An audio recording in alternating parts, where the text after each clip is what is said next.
Tadi ini hasil dari rapat hari ini gimana? Alhamdulillah hasil rapat pada hari ini kita mencapai mufakat.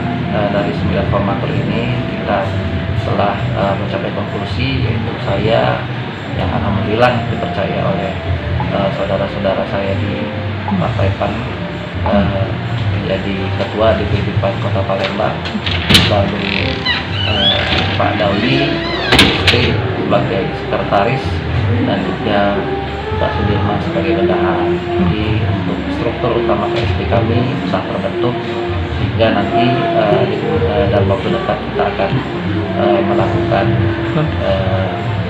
penambahan struktur pengurus harian.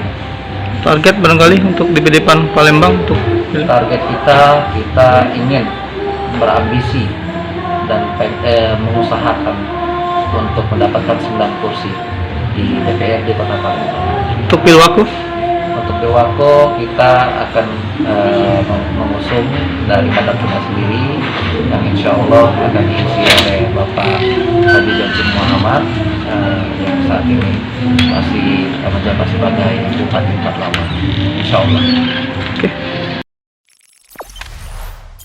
Jangan lupa subscribe, share, komen, dan like ya.